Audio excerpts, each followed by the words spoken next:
The movie begins with Mason, a former Marine who longs to return to the days of the past, when his life was full of action and he felt he had a purpose. Now he is just a boring lawyer who works 9 to 5, with a wife who despises him and many memories stored in a box that he longs to relive.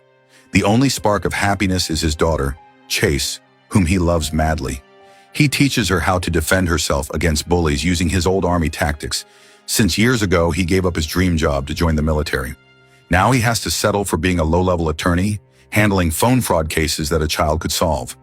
That afternoon at the office, he receives a visit from an old friend and companion, Sebastian, who seems to have a proposal for him.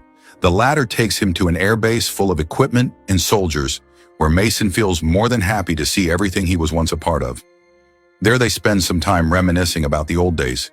It is then that Sebastian offers him a job as a personal bodyguard, telling him it's something simple that he could do without any problems, even after his years of inactivity. On top of that, the pay is $2,000.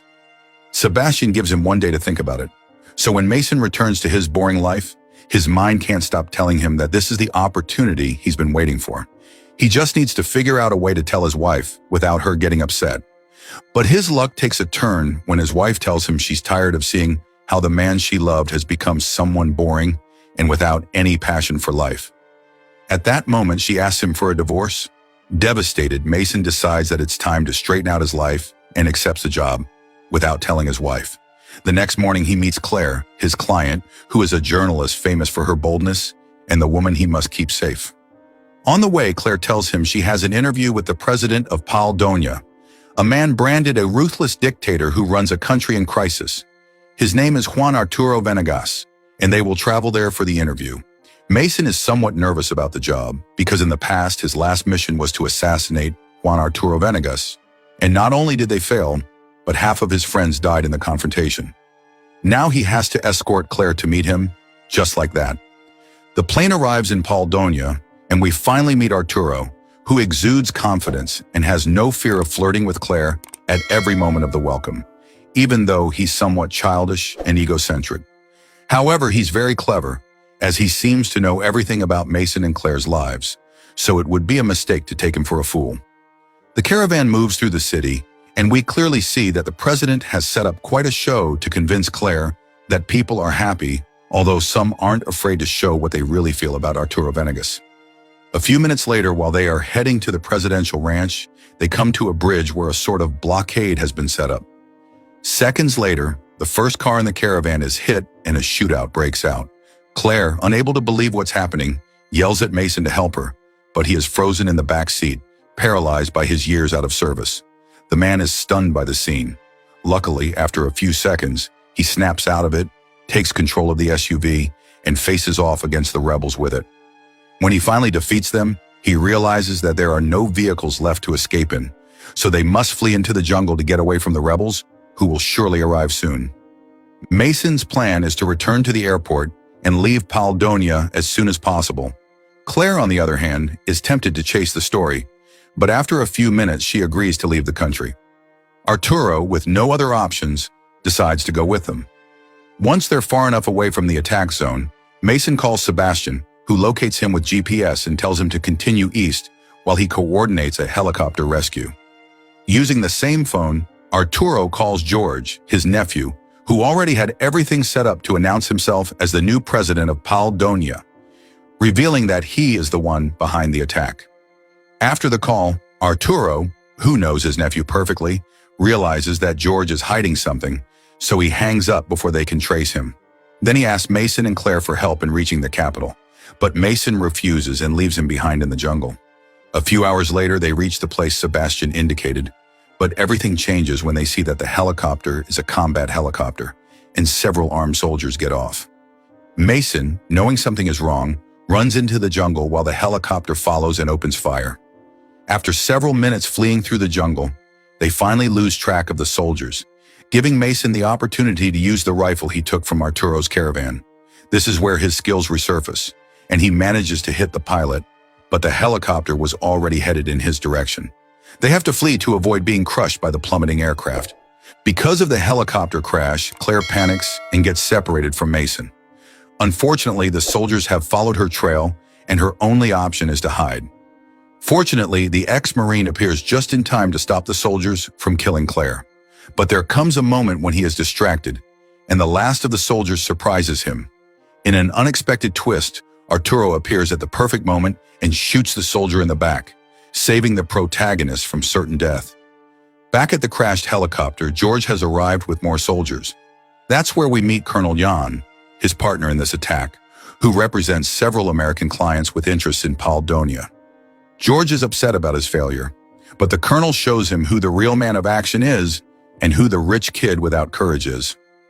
A few hours later in the jungle, Mason and Claire begin to piece things together. It turns out Arturo never really scheduled an interview. They told him he had to do it to improve his image at the UN, and Mason would be used as a scapegoat for the president's murder. After walking a long distance, Arturo leads them to his hometown, where there are still people who love him and are willing to help. There, Claire takes the opportunity to have an honest interview with Arturo, in which she learns that for years he has defended his country, not from other governments, but from multinational energy companies. These companies have discovered a rare metal in their lands that will revolutionize the creation of chips and technologies. Since he has refused to sell it for a pittance, these corporations have targeted him. The next morning, Mason takes another risk by using the phone to call and confront Sebastian, who tells him that the real plan was to kill Arturo at his ranch. But George beat them to it. They can still salvage the deal and earn more money if Mason kills Arturo, so the corporations can have their mineral, allowing him to return home a rich man. Faced with this situation, Mason understands why Sebastian chose him. He knew Mason wouldn't hesitate to kill the man responsible for the deaths of half his unit years ago. But now Mason must decide what to do. Meanwhile, the colonel has arrived at the first village, and Mason must delay his decision until they are safe. His priority is to get out alive. Since cars are not an option for them at the moment, the group flees on horseback. However, Claire has no experience and after a few minutes fails to keep up the pace, allowing the soldiers to catch up with her. Because of this, Mason must choose what to do. He can kill Arturo and return to America, where his payment and his family await, or he can work with him to reach the capital, where they will try to save Claire and Paldonia. Surprisingly, Arturo already knew all of this, and reveals that the mission in which Mason's friends died was a conspiracy.